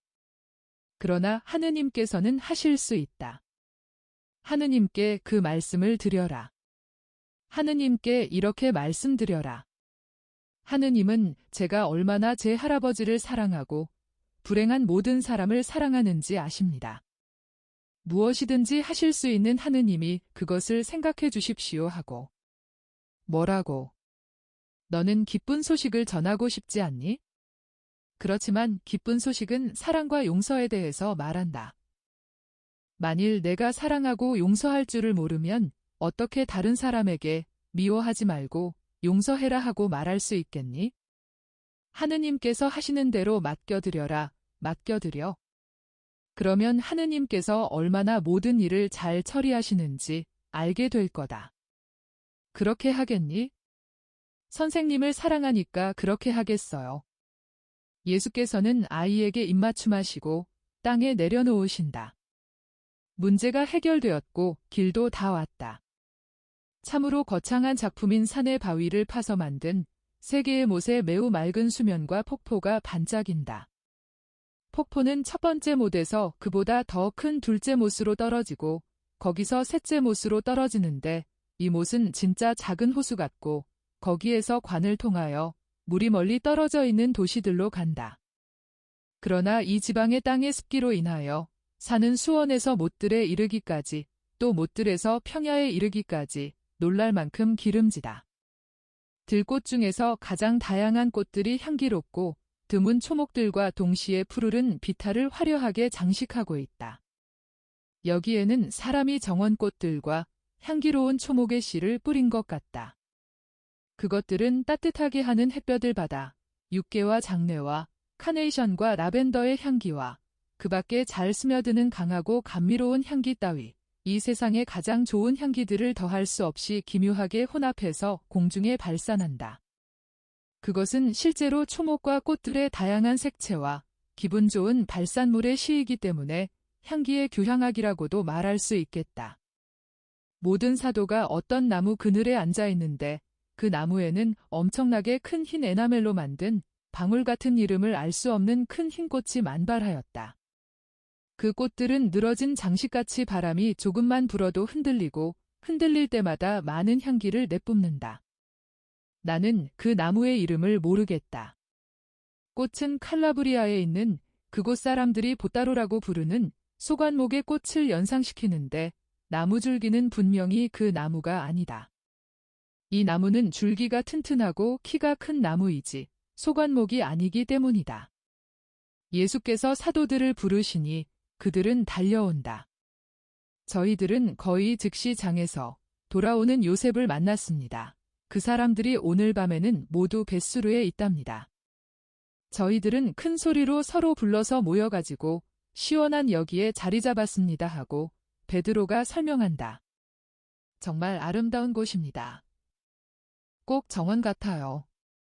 저희들은 이곳이 자연 그대로냐 아니냐 하고 토론을 하고 있었습니다. 어떤 사람들의 의견은 이렇고 어떤 사람들의 의견은 다릅니다 하고 토마가 말한다. 유다의 땅에도 이런 경탄할 만한 것들이 있단 말이야 하고 모든 것을 가지고 심지어 꽃과 초목을 가지고도 뽐내는 가리옷 사람이 말한다. 그래. 그렇지만 만일 예를 들어 티베리아의 요한나의 정원이 돌보지 않아 원시적인 것이 되면 갈릴레아에도 폐허 속에 놀랄 만큼 찬란한 장미꽃들이 있게 될 거야 하고 제베데오의 야고보가 대꾸한다. 그리고 내 말도 틀리지 않는다. 솔로몬의 정원들이 있던 곳이 이 지방인데 그 정원들은 그의 궁궐과 마찬가지로 그 시대의 세상에서 유명하였다. 어쩌면 솔로몬이 여기에 생겨나게 한 모든 아름다움을 거룩한 도읍에 적용하면서 여기서 아가를 구상했는지도 모른다 하고 예수께서 말씀하신다. 그럼 내 말이 맞았었지? 하고 타데오가 말한다. 내 말이 옳았어 하고 다른 사촌 야고보가 말한다. 선생님, 아세요? 타데오는 정언의 개념과 모세 개념을 합치면서 전도서를 인용하며 이렇게 말하면서 끝마쳤어요. 그렇지만 그는 세상 만사가 헛되다는 것과 내 예수의 말을 빼놓고는 태양 아래 계속되는 것이 아무것도 없다 하고요. 고맙다. 그러나 솔로몬에게도 감사하자. 원래의 꽃들이 그에게서 오건 안 오건 초목들과 사람들에게 물을 대주는 못들은 틀림없이 그에게서 오는 것이다. 이 때문에 그를 축복하자. 그러면 이 나무에서 저 나무로 꽃이 핀 회당을 만들어 놓은 저 큰 들장미 나무에까지 가자. 거기서 쉬기로 하자. 우리는 이제 길을 거의 반쯤 왔다. 그리고 오후 3시쯤 잘 가꾸어진 이 지방의 나무 그림자가 길어질 때에 다시 길을 떠난다. 사람들은 어마어마하게 큰 식물원을 지나가는 줄로 생각한다. 여러 가지 종류의 식물이 줄기나 열매나 아름다움으로 소개되어 있기 때문이다. 농부들이 사방으로 돌아다니지만 지나가는 사도들의 무리에 주의를 기울이지 않는다. 하기는 사도들의 집단이 유일한 집단이 아니다. 과월절 명절을 지내고 돌아가는 다른 히브리인 집단들도 길을 가고 있다. 길은 산을 깎아 만든 것이지만 꽤 좋은 상태이고 펼쳐지는 경치가 걸음의 단조로움을 깨뜨린다. 개울과 급류들이 은빛 액체에 구두점을 찍어 놓고 말들을 써 놓고는 이어 수없이 많이 교차되는 구비들에서 그 말들을 노래하는데 이 물구비들은 수풀 속으로 퍼져 들어가거나 동굴 속으로 숨었다가 더 아름답게 되어서 다시 나온다. 개울과 급류들은 즐거워하는 어린이들처럼 나무와 바위와 장난을 하는 것 같다. 이제는 완전히 명랑해진 마륵지암까지도 장난을 하고 새들 흉내를 내느라고 피리를 불어본다. 그러나 정말이지 그것은 노래가 아니라 대단히 귀에 거슬리는 음률이 맞지 않은 초라한 소리여서 일행 중에서 가장 까다로운 사람들의 귀에 몹시 거슬리는 것 같다. 즉 바르톨로메오에게는 나이 때문에 그렇고 가리옷의 유다에게는 다른 이유들 때문에 그렇다. 그러나 아무도 자기 생각을 분명히 말하지 않고 어린아이는 이리저리 깡총깡총 뛰어다니면서 계속한다. 2번만 숲속에 자리 잡고 있는 마을을 가리키면서 우리 동네예요? 하고 말하고는 얼굴이 아주 창백해진다. 그러나 아이를 아주 가까이 데리고 가는 시몬이 너희 동네는 여기서 아주 멀리 떨어져 있다. 이리 오너라. 이리 와서 저 아름다운 꽃들을 꺾어서 어머님께 갖다 드리자 하고 대답한다. 이렇게 해서 아이의 추억에서 정신을 딴 데로 돌리게 한다. 벳수르가 그 언덕 위에 나타날 때에는 황혼이 깃들기 시작한다. 그리고 그리로 가기 위하여 들어선 덜 중요한 길에는 즉시 양떼들이 나타나고 양떼들과 더불어 목자들이 달려온다.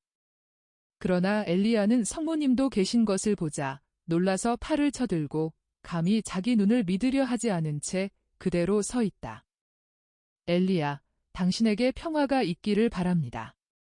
틀림없는 나입니다. 당신에게 약속을 했었는데 예루살렘에서 우리가 만날 수가 없었어요. 그렇지, 이제 그 생각은 하지 맙시다. 지금 우리가 만났으니까요 하고 성모님이 다정스럽게 말씀하신다. 아이고. 어머님. 어머님. 엘리야는 무슨 말을 해야 할지를 모른다. 그러나 마침내 이런 말을 찾아냈다. 자, 제 과월절은 지금 여기서 지냅니다. 그건 매 한 가지입니다.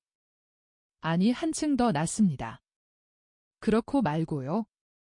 엘리야, 우리는 장사에서 이익을 보았으니까 어린 새끼양 한 마리를 잡을 수 있습니다. 오. 저희 초라한 식탁의 손님이 되어 주십시오 하고 레위가 말하고 요셉도 말한다. 오늘 저녁은 우리가 피곤합니다. 내일로 하지요. 이거 보세요.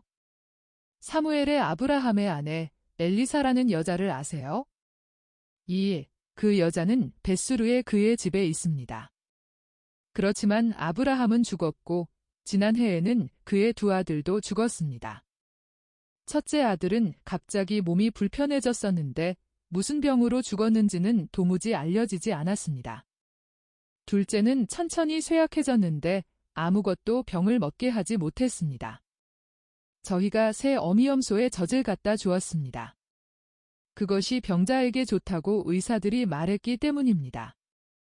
병자는 모든 목자들에게서 오는 양젖을 굉장히 많이 먹었습니다. 가엾은 어머니는 양떼 속에 처음으로 젖이 나는 염소를 가진 목자이면 누구한테나 젖을 구하러 사람을 보냈었으니까요. 그러나 그것은 아무 소용도 없었습니다. 저희가 평야로 돌아왔을 때에는 그가 먹지를 못하게 되었었습니다. 그리고 저희가 아달달에 돌아왔을 때는 병자가 2달 전에 죽었다고 했습니다.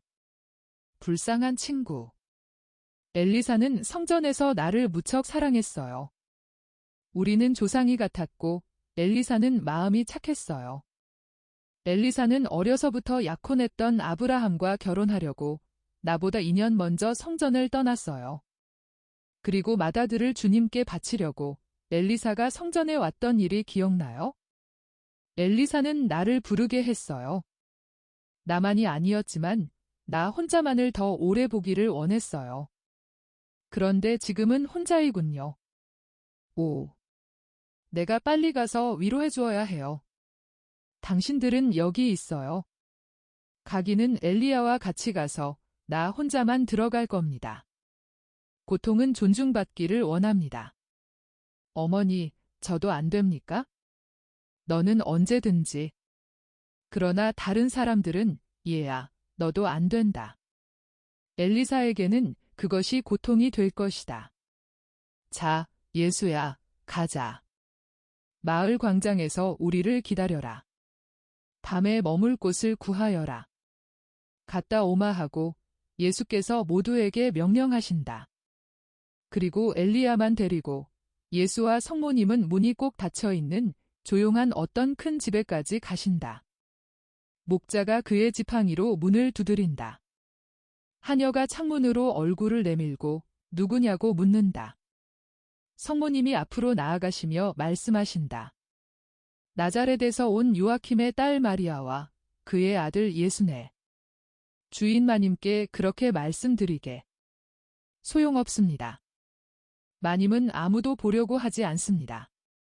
울면서 죽어가고 있어요. 해보게. 안 됩니다. 제가 마님의 마음을 딴 데로 돌려보려고 하면 어떻게 쫓아내는지 저는 압니다. 마님은 아무도 보기를 원치 않고 아무에게도 말하기를 원치 않습니다. 아들들의 추억하고만 말하고 있어요. 가보게, 여보게, 이건 명령일세. 가서 이렇게 말씀드리게. 나자렛의 어린 마리아, 성전에서 마님의 딸이었던 분입니다 하고. 마님이 나를 원한다는 것을 보게 될 걸세? 여자는 머리를 저으면서 간다. 성모님은 아드님과 목자에게 설명하신다. 엘리사는 나보다 훨씬 나이가 많았었어. 엘리사는 유산 상속 문제 때문에 이집트에 간 약혼자를 성전에서 기다리고 있어서 예사롭지 않은 나이가 될 때까지 성전에 남아 있었다. 나보다 10살쯤 위이다. 여선생님들은 제일 나이 어린 생도들에게 더 나이 많은 생도들을 주어서 지도를 받게 하는 관습이 있었다. 그래서 엘리사가 내 동무이면서 선생이었다. 엘리사는 마음이 착했다. 그리고 저기 여자가 오는구나. 과연 하녀가 깜짝 놀라 달려와서 큰 대문을 활짝 열고 말한다. 들어오십시오. 들어오세요. 그리고 더 낮은 목소리로 말한다. 마님을 그 방에서 나오게 하시는 부인은 축복받으십시오. 엘리야는 물러서고 성모님은 아드님과 함께 들어가신다. 그렇지만 이 남자분은 정말 제발 레위와 같은 나이 또래거든요. 들어가게 가만두게. 내 아들이야. 내 아들이 마님을 나보다 더 잘 위로할 거야. 여자는 어깨를 으쓱 들먹이고는 두 분의 앞장을 서서 아름답기는 하지만 쓸쓸한 집의 긴 현관을 지나간다. 모든 것이 깨끗하다. 그러나 모든 것이 죽은 것 같다. 키는 크지만 어깨가 많이 굽은 컴컴한 빛깔 옷을 입은 여자가 어슴푸레한 복도로 해서 온다. 엘리사 언니. 사랑하는 엘리사 언니. 나예요, 마리아. 하고 성모님이 마주 뛰어가서 그 여자를 껴안으시며 말씀하신다. 마리아. 나는 너도 죽은 줄 알았었는데. 얘기를 들었었는데 그게 언제더라? 이젠 알지 못하겠어? 난 여기 머릿속에 빈대가 있어? 동방 박사들이 왔다 간 다음에 너도 많은 어머니들과 같이 죽었다고 누가 말해 주었었다. 그렇지만 내가 구세주의 어머니라는 말을 누가 했었지? 아마 목자들이. 오, 목자들. 그러면서 엘리사는 울음을 터뜨린다. 그 이름을 말하지 말아라. 그 이름은 레위의 생명에 대한 최후의 소망을 회상시켜준다. 그렇지만 맞았어. 어떤 목자가 구세주 이야기를 내게 해주었고, 그래서 메시아가 있다고 하는 요르단강 근처로 내 아들을 데리고 가서 죽였다. 그렇지만 거기엔 아무도 없었단다. 그리고 내 아들은 돌아와서 죽었어. 피로와 추위. 내가 그 애를 죽였다. 그렇지만 그 애를 죽이려고 한 것은 아니다. 나는 메시아가 병자들을 고친다고 생각했었다. 그래서 그렇게 한 것이었다. 그런데 지금은 내 아들이 저를 죽였다고 나를 비난한단다. 엘리사 언니, 아니에요. 그건 상상이에요. 내 말을 들어보세요. 나는 오히려 언니의 아들이 이렇게 말하면서 내 손을 잡은 것으로 생각해요. 제 사랑하는 어머니를 찾아가 보세요. 어머니에게 구세주를 데려다 주세요. 저는 세상에서 보다 여기서 더 잘 있습니다. 그러나 어머니는 어머니의 슬픔의 말만 듣고 제가 입맞춤을 하면서 가만히 하는 말은 듣지 못합니다. 가엾은 어머니는 막이 들린 것 같아요. 마귀는 어머니와 제가 떨어져 있기를 원하기 때문에 어머니를 실망으로 몰아가고 있어요. 어머니가 체념하고 하느님께서 모든 것을 선을 위해서 하신다고 믿으면 저희가 아버지와 형과 같이 영원히 함께 있게 될 터인데 말입니다. 예수님은 그렇게 하실 수 있습니다 하고. 그래서 내가 왔어요. 예수하고 만나보지 않겠어요? 성모님은 여전히 불행한 여자를 안으시고 반백의 머리에 입맞춤을 하시면서 성모님만이 하실 수 있는 다정스러운 말씨로 말씀하셨다. 아이고. 그게 정말이라면. 그렇지만 왜 다니엘이 너를 만나러 가서 더 일찍 오라고 말을 하지 않았었니? 그렇지만 전에 누가 내게 와서 내가 죽었다는 말했지? 기억이 안 난단 말이야. 아마 내가 메시아께로 가는 걸 너무 기다린 것이 그 때문이었는지도 모르겠다. 그렇지만 메시아가 돌아가셨고 너도 베들레헴에서 죽었다는 말을 누군가가 해주었었다. 누가 연희한테 그 말을 했는지 찾지 말아요. 이리 와서 보세요. 내 아들이에요. 내 아들한테 갑시다. 언니의 아이들과 마리아를 기쁘게 해주어요. 언니가 이런 것을 보고 우리가 괴로워한다는 걸 언니는 알아요? 그러면서 엘리사를 어두운 구석에 계시던 예수께로 데리고 가신다. 예수께서는 이제야 비로소 하녀가 높은 궤 위에 켜놓은 등불 아래로 나아오신다. 불쌍한 여인이 고개를 든다. 그때에야 나는 그 여자가 경건한 여인들과 같이 갈바리아 산에도 있었던 엘리사인 것을 알게 되었다. 예수께서는 오직 사랑뿐인 권유의 몸짓으로 두 손을 엘리사에게로 내미신다. 불행한 여인은 조금 한거하다가 두 손을 예수께 맡기고 결국 예수의 가슴에 몸을 내맡기면서 탄식한다. 레위가 죽은 것이 제 탓이 아니라고 말씀해 주십시오. 말씀해 주세요. 그 애들이 영원히 지옥에 가지 않았다고 말씀해 주십시오. 멀지 않아 제가 그 애들과 같이 있을 것이라고 말씀해 주십시오. 그러지요. 이거 보세요. 아주머니가 내 품에 안겨 있는 지금 그들은 더없이 기뻐하고 있습니다. 내가 오래지 않아 그들에게로 갈 것입니다. 그때에 내가 그들에게 뭐라고 말해야 합니까? 아주머니가 주님께 맡기지 않는다고 말할까요?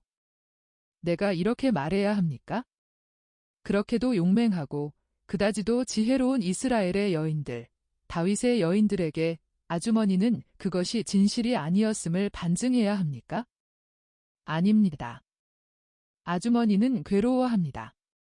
그러나 아주머니가 혼자서 고통을 당했기 때문에 괴로웠습니다. 아주머니의 고통과 아주머니와 단독으로, 아주머니와 아주머니의 고통 단독으로. 그래서 그 무게를 감당할 수가 없는 것입니다. 아주머니는 죽음이 우리에게서 빼앗아간 사람들에 대한 희망의 말을 이제는 머릿속에 가지고 있지 않으세요? 나는 너희들을 무덤에서 나오게 하여 이스라엘의 땅으로 데려오겠다. 그러면 너희들은 내가 너희 무덤을 열고 너희들을 무덤에서 꺼내 주었을 때 내가 주님이라는 것을 너희가 알게 될 것이다. 내가 너희들에게 내 영을 부어주면 너희들은 생명을 가질 것이다. 주님 안에 잠든 사람들에게 이스라엘의 땅은 하느님의 나라입니다. 나는 하느님의 나라를 열어 기다리는 사람들에게 줄 것입니다. 제 다니엘에게도요. 제 레위에게도요. 레위는 죽음을 몹시 싫어했습니다. 그 애는 엄마와 멀리 떨어져 있게 된다는 것은 생각할 수가 없었습니다. 그래서 저도 죽어서 무덤 속에 그의 곁으로 가려고 했습니다. 그러나 그들에게서 살아있는 것으로는 그들이 거기에 있지 않습니다. 거기에는 아주머니의 말을 들을 수 없는 죽은 물건밖에는 없었습니다. 그들은 기다리는 곳에 가 있어요. 그렇지만 정말 그렇습니까? 아이고. 제 일로 눈살을 찌푸리지 마십시오. 제 기억력은 제 슬픔 속에서 녹아버렸습니다. 제 머리에는 제 아들들의 눈물과 헐떡거리는 소리가 꽉 차 있습니다. 그 헐떡거리는 소리. 그 헐떡거리는 소리라니. 그 때문에 제 뇌가 녹아버렸습니다. 이 속에는 그 헐떡거리던 소리밖에 없습니다. 그렇지만 나는 거기에 생명의 말을 넣어 드리겠습니다. 나는 생명이기 때문에 죽음의 요란한 소리가 있는 곳에 생명의 씨를 뿌리겠습니다. 대유다 마카베오가 죽은 사람들은 부활하기로 되어 있고 그래서 마땅한 제사로 그들에게 평화의 시간을 앞당겨 주어야 한다는 옳은 생각으로 죽은 사람들을 위해 제사를 드리기를 원한다는 것을 기억하세요. 만일 유다 마카베오가 부활을 확신하지 않았다면 죽은 사람들을 위해 자기도 기도하고 다른 사람들에게 기도를 시켰겠습니까? 이와 반대로 유다 마카베오는 쓰여진 것과 같이 경건하게 죽은 사람들에게는 큰 상이 마련되어 있다고 생각했습니다.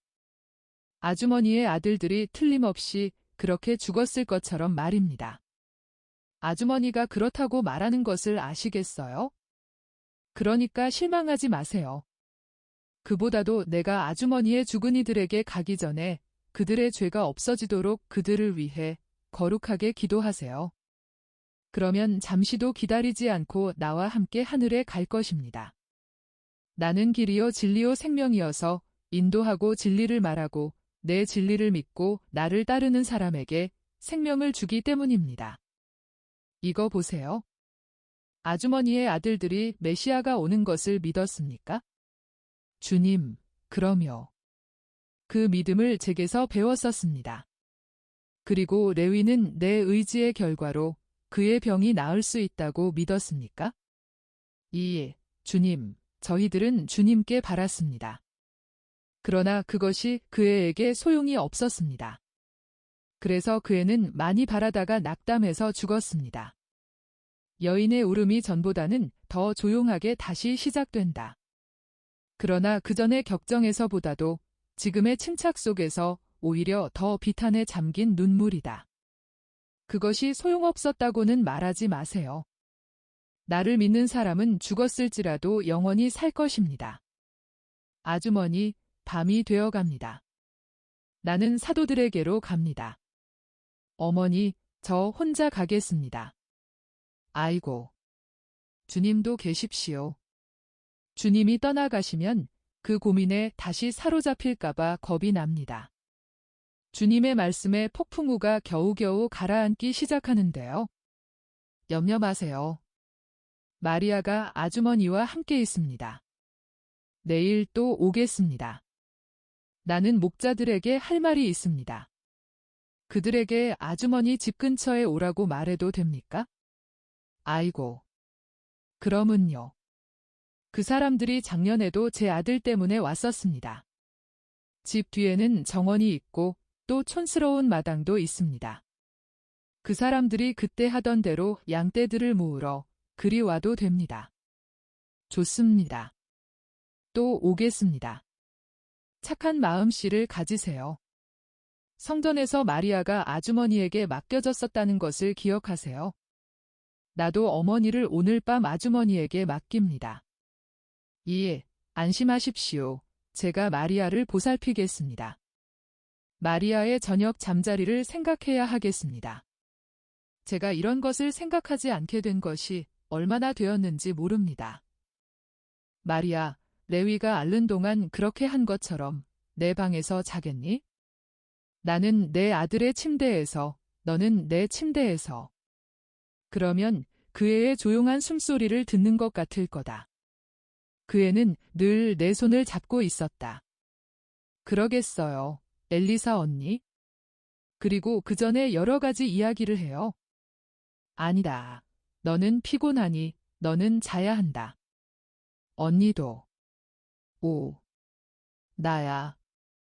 난 몇 달째 잠을 안 잔다. 나는 울고 또 울어. 다른 일을 할 줄 모른단다. 반대로 오늘 밤에는 우리가 기도를 하고 잠자리에 듭시다. 그리고 주무세요. 우리도 손을 마주 잡고 잡시다. 아들아. 가도 괜찮다. 그리고 우리를 위해 기도해다오. 두 분께 축복합니다. 평화가 두 분과 함께 그리고 이 집에 있기를 바랍니다.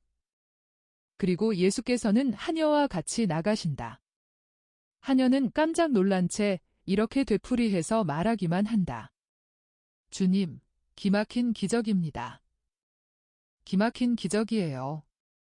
여러 달이 지난 오늘에야 마님은 말을 하고 생각을 했습니다. 아이고, 이게 웬일입니까? 사람들은 마님이 미쳐서 죽을 거라고 말했답니다. 그래서 저는 마님이 착하시기 때문에 가슴이 아팠습니다. 그렇네, 마님은 착하시네. 이 때문에 하느님께서 오셔서 마님을 도와주실 걸세? 아줌마, 안녕. 당신에게도 평화가 있기를. 예수께서는 어둑어둑한 거리로 나오신다. 그리고 모든 것이 끝난다.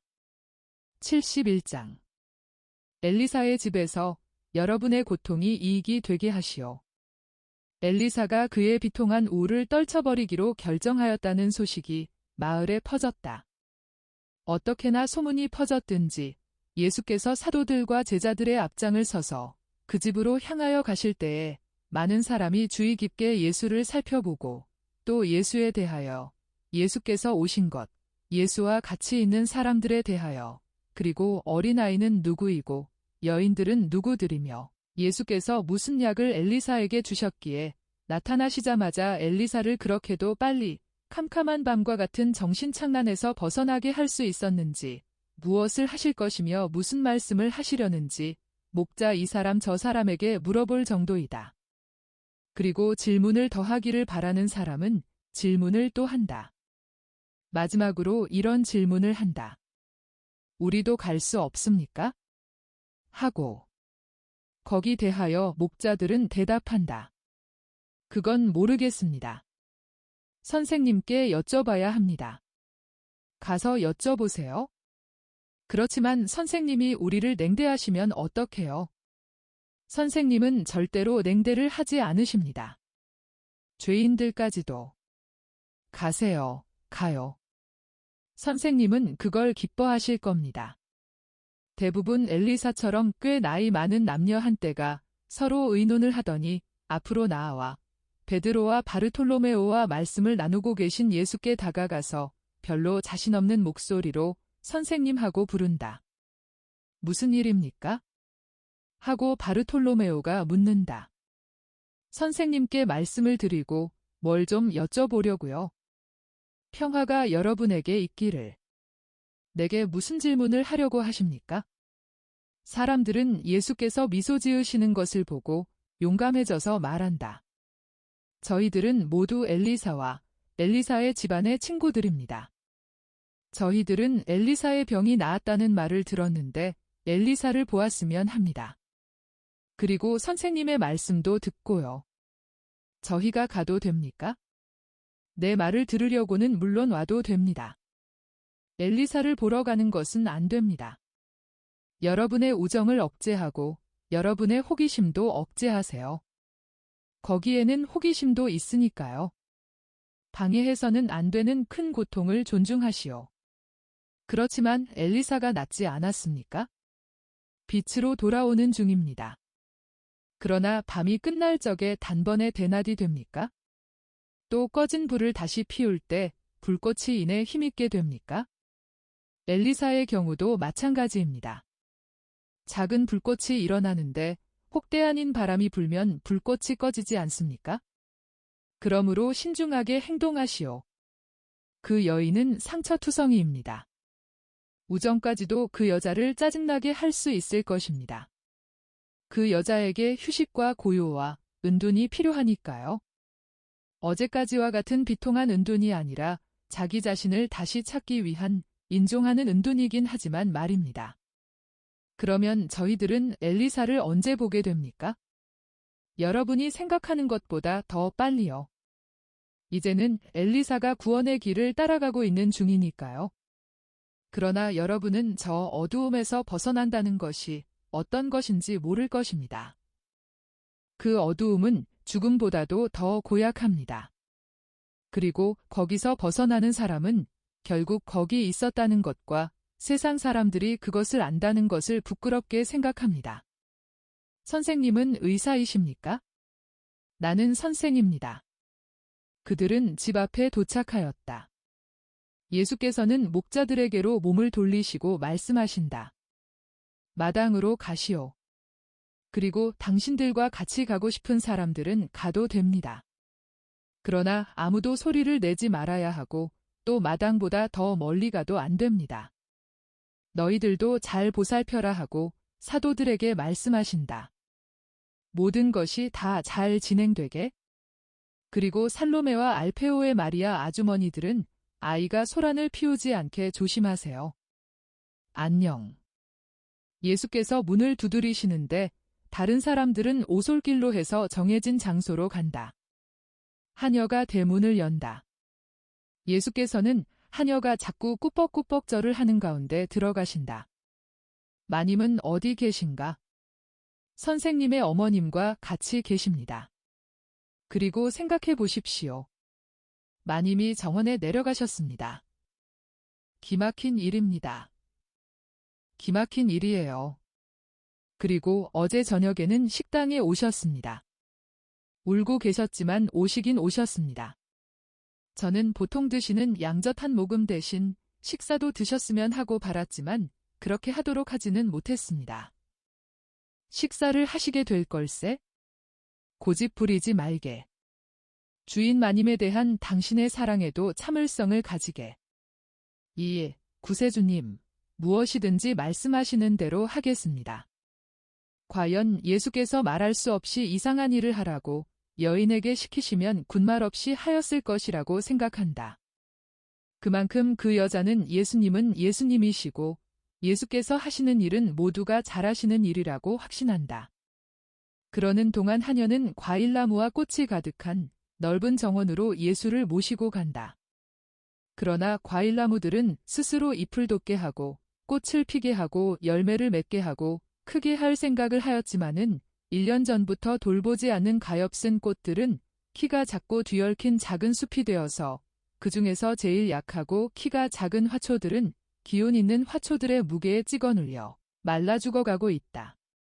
화단, 오솔길 할 것 없이 모두가 어지럽게 뒤얽힌 가운데 보이지 않게 되었다.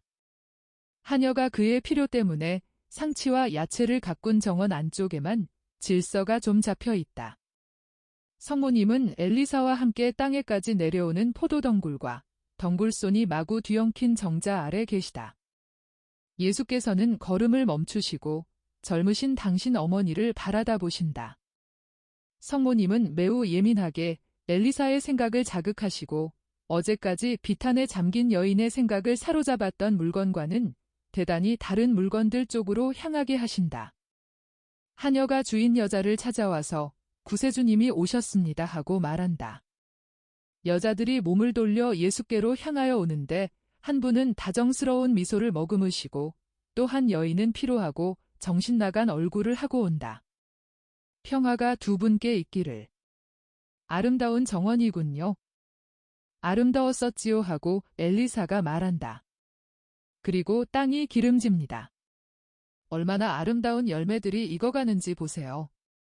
또 저 장미나무에는 꽃이 얼마나 많고요. 그리고 저기는? 저것은 백합꽃이지요. 예, 제 아이들이 잘 놀던 모툴레예요. 그러나 그때에는 정돈되어 있었지만 지금은 여기가 모두 폐허가 되었습니다. 이제는 제 아이들이 놀던 정원 같아 보이지를 않습니다. 며칠 안 가서 정원이 다시 이전처럼 될 겁니다. 내가 언니를 도와드리겠어요. 그렇지, 예수야. 나를 엘리사하고 며칠 같이 있게 여기 둬두겠지? 우린 할 일이 아주 많다. 어머니가 원하시는 것은 무엇이든지 저도 원합니다. 엘리사는 예수를 쳐다보고 고맙습니다 하고 중얼거린다. 예수께서는 흰머리를 어루만져 주시고 나서 하직을 하고 목자들에게로 가신다. 여인들은 정원에 남아있다. 그러나 조금 후에 거기 있는 사람들에게 인사를 하시는 예수의 목소리가 조용한 공기 속에 퍼져서 들려오자 엘리사는 저항할 수 없는 어떤 힘에 끌리는 듯이 정원과 마당을 갈라놓는 아주 높은 울타리로 천천히 가까이 간다. 예수께서는 우선 세 목자에게 말씀하신다. 예수께서는 울타리 아주 가까이에 계시고 예수 앞에는 사도들과 예수를 따라온 벳수르의 주민들이 있다. 두 마리아는 아이와 같이 한 구석에 앉아 있다. 예수께서 목자들에게 말씀하신다. 그런데 당신들은 계약에 묶여 있습니까? 그렇지 않으면 아무 때라도 당신들의 일자리를 떠날 수 있습니까? 이렇습니다.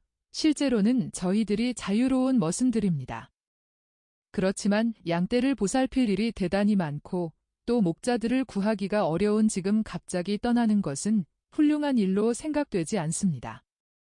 그렇지요. 훌륭한 일이 아닐 것입니다.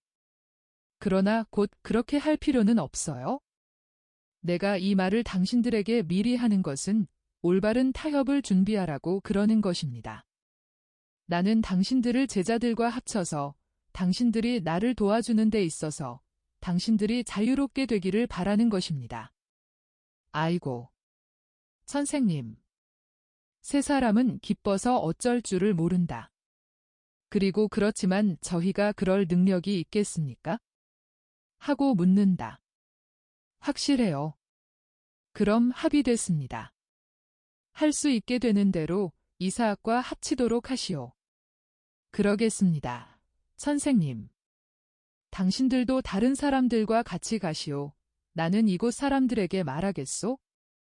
그리고 목자들을 떠나 보내신 다음 군중을 향하여 돌아서신다. 평화가 여러분과 함께 있기를. 어제 나는 몹시 불행한 두 사람이 말하는 것을 들었습니다. 한 사람은 인생의 여명에 있었고 한 사람은 인생의 황혼에 있었습니다. 그들의 슬픔 때문에 우는 두 사람이었습니다. 그리고 얼마나 많은 고통이 이 세상에 있고 어떻게 하느님만이 그 고통을 가볍게 해주실 수 있는지를 생각해 보면서 마음속으로 그들과 같이 울었습니다. 하느님. 하느님과 그분의 크고 무한한 인자, 끊임없는 그분의 현존, 그분의 약속에 대한 정확한 지식.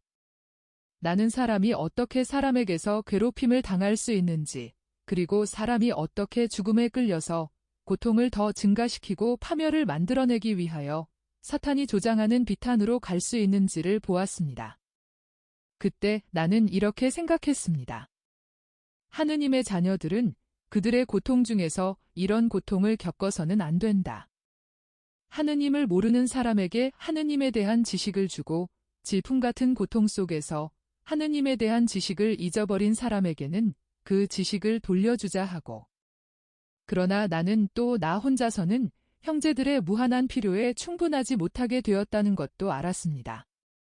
그래서 점점 더 많은 제자를 불러서 하느님에 대한 지식에서 오는 위로의 필요를 느끼는 모든 사람이 그 위안을 받을 수 있게 하기로 결정했습니다. 이 12사람은 맨 먼저 뽑은 사람들입니다. 이 사람들은 나를 도와서 너무 큰 고통의 무게에 찍어 눌리는 모든 사람을 내게로 데려올 수 있고 따라서 위안으로 데려올 수 있습니다. 나 진정으로 여러분에게 말합니다. 몹시 슬퍼하고 지긋지긋해하고 마음의 상처를 입고 피로한 사람은 모두 내게로 오시오. 내가 여러분의 고통을 나누어 받고 여러분에게 평화를 주겠습니다. 내 사도들을 통하고 새로 오는 지원자들로 인해 매일같이 수가 늘어가는 내 남녀 제자들을 통하여 내게로 오시오. 여러분은 여러분의 고통 중의 위안을, 외로운 가운데 동물을, 형제들의 사랑을 얻어 세상의 증오를 잊게 될 것입니다. 여러분은 모든 사람보다 높은 최고의 위로자, 완전한 동무, 하느님의 사랑을 얻어 만날 것입니다. 여러분은 아무것도 의심하지 않게 될 것입니다. 여러분은 이런 말은 결코 다시 하지 않을 것입니다. 이제 나는 끝장이야. 그러지 않고 이렇게 말할 것입니다. 거리를 없애고 분리를 없애는 영적인 세상에서 내게는 모든 것이 시작된다고. 그것은 고아들이 아브라함의 품에까지 올라간 부모와 합쳐지고 아버지 어머니들이 그들이 잃었던 자녀들을 다시 찾고 과부와 호라비들이 그들의 배우자를 다시 만날 세상입니다. 나는 노에미가 베들레헴에서 더욱 가까운 이 유다 땅에서 어떻게 사랑이 고통을 덜어주고 기쁨을 도로 갖다 주는지 상기시키겠습니다. 울고 있는 사람들은 노에미의 집에 남자가 없게 된 다음 그의 슬픔을 보시오. 노에미가 오르파와 룻에게 낙담하여 작별을 하는 말을 들어보시오. 너희들은 친정으로 돌아가거라. 너희가 죽은 내 아들들에게와 나에게 자비를 베푼 것과 같이 주께서 너희에게 자비를 베푸시길 바란다. 노에미의 고집하며 지친 말을 들어보시오. 노에미는 이제 인생에서 바라는 것이 아무것도 없었습니다. 전에는 아름다운 노에미였지만 지금은 고통으로 몹시 피로한 비참한 노에미였습니다. 노에미는 자기가 남편의 사랑과 아들들의 애무 사이에서 지낸 젊은 시절에 행복했던 곳에 가서 죽으려고 그리로 돌아갈 생각만 하고 있었습니다. 노에미는 이렇게 말했습니다. 가거라, 가 나를 따라와야 소용없다. 나는 죽은 사람과 같다. 내 목숨은 이제 여기 있지 않고 저기 그들이 있는 저 세상의 생활 속에 가 있다. 죽어가는 물건 곁에서 더 이상 너희 젊음을 희생하지 말아라. 나는 정말 이제는 물건에 지나지 않으니까 말이다. 내게는 모든 것이 관심이 없다. 하느님께서 내게서 모든 것을 빼앗아 가셨다. 나는 극도의 불안일 뿐이다. 그리고 너희에게도 극도의 불안이 될 거다. 그렇게 되면 내 마음이 무거울 것이다. 그리고 내게 벌써 많은 벌을 내리신 분인 주님이 내게 그 보상을 요구하실 것이다. 살아있는 너희를 죽은 몸인 내 곁에 붙들어 둔다는 것은 이기주의일 것이기 때문이다. 친정으로 돌아가거라. 그러나 룻은 이 고통스러운 노인을 돕기 위해서 남았습니다. 룻은 자기들이 당해야 하는 고통보다 더 큰 고통이 있다는 것과 젊은 과부로서의 자기의 고통이 남편 외에 두 아들까지 잃은 시어머니의 고통보다는 덜 절실한 것임을 깨달았습니다. 다시는 애무도 받지 못하고 좋은 충고도 듣지 못하면서 빌어먹으며 살아갈 수밖에 없게 된 고아의 고통이 자녀들을 잃은 어머니의 고통보다 훨씬 더 큰 것과 같습니다. 마치 여러 가지 동기로 인류를 미워하게 되고 어떤 사람을 보거나 그에 대해서 자기를 방어해야 하고 무서워해야 할 사람으로 생각하는 사람의 고통은 다른 고통들보다 더 큰 것과 같습니다. 그것은 그 고통이 살과 피와 심리 상태에만 영향을 미치지 않고 초자연적인 의무와 권리를 가진 영에게도 영향을 미쳐 영원한 파멸로 이끌어가기 때문입니다. 세상에는 자녀 없는 어머니가 얼마나 많고 어머니 없는 어린이들이 얼마나 많습니까? 늙고 외로울 때에 그들을 돌보아줄 자녀가 없는 과부가 얼마나 많습니까? 모두가 불행한 사람들이기 때문에 사랑이 없는 사람들로서 점점 더 미워하기 때문에 점점 더 괴로워하는 불행한 인류에게 사랑을 주고 또 줌으로써 사랑하고자 하는 그들의 욕망은 채우고 증오는 억제할 수 있는 사람이 얼마나 많습니까? 고통은 십자가입니다. 그러나 날개이기도 합니다. 큰 슬픔은 우리의 옷을 벗기지만 그것은 우리에게 옷을 다시 입히기 위해서입니다. 우는 사람들은 일어서시오. 눈을 뜨고 악몽과 어두움과 이기주의에서 나오시오. 보시오. 세상은 사람들이 울고 죽는 황야입니다. 그리고 세상 사람들은 고아들과 병자들과 외로운 사람들과 의심하는 사람들의 입을 통하여 배신과 잔인으로 인하여 원한에 사로잡힌 사람들의 입을 통하여 사람 살려 하고 부르짖습니다. 부르짖는 사람들에게로 가시오. 잊혀진 사람들 가운데에서 여러분 자신을 잊으시오. 병자들 가운데에서 병이 나으시오. 실망한 사람들 가운데에서 희망을 가지시오. 세상은 이웃을 통하여 하느님을 섬기고 하늘을 얻고자 하는 착한 뜻을 가진 모든 사람에게 하느님과 결합하고 있는 사람들과 친교를 맺고자 하는 착한 뜻을 가진 모든 사람에게 열려 있습니다. 여기에는 풍부한 결과를 내는 훈련이 있고 저기에는 승리가 있습니다. 모든 고통을 당할 때에 룻을 본받으시오. 여러분도 나는 죽을 때까지 당신들과 같이 있겠습니다 하고 말하시오. 자기들은 구제될 수 없다고 믿는 저 불행한 사람들이 이제는 나를 노엠이라 부르지 말고 하느님께서 내게 슬픔을 가득 채워주셨으므로 나를 말하라고 부르시오 하고 대답해도 끈질기게 그렇게 말하시오. 정말 잘 들어두시오. 여러분의 고집덕택으로 언젠가 저 불행한 사람들이 이렇게 외칠 것입니다. 자기의 고통을 가지고 착한 결과를 낳게 할 줄을 안 어떤 사람의 보살핌을 통하여 나를 고민과 슬픔과 외로움에서 꺼내주신 주님은 찬미 받으십시오. 그 사람이 내게는 구원이었으니 하느님께서 그에게 영원히 복을 내려주시기 바랍니다 하고 노에미에 대한 룻의 착함이 이 세상에 메시아를 주었다는 것을 생각하시오. 메시아는 다윗의 후손인데 다윗은 이새의 아들이고 이새는 오벨의 아들이며 오벳은 보아즈와 룻의 아들이기 때문입니다. 보아즈는 살몬에게서 났고 살몬은 나흐손에게서 나흐손은 아미나답에게서 아미나답은 아람에게서 아람은 헤스론에게서 헤스론은 베레스에게서 났습니다. 이분들이 베들레헴의 평야에 와서 정착해 살고 주님의 선조들을 마련했습니다.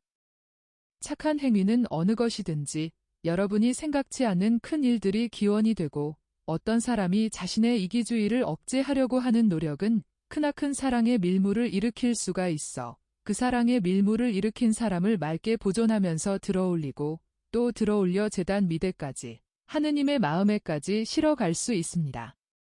하느님께서 여러분에게 평화를 주시기 바랍니다. 그리고 예수께서는 울타리의 쪽문으로 해서 정원으로 돌아가시지 않고 저쪽에서 긴 탄식이 들려오는 울타리에 아무도 가까이 가지 못하도록 주의하신다.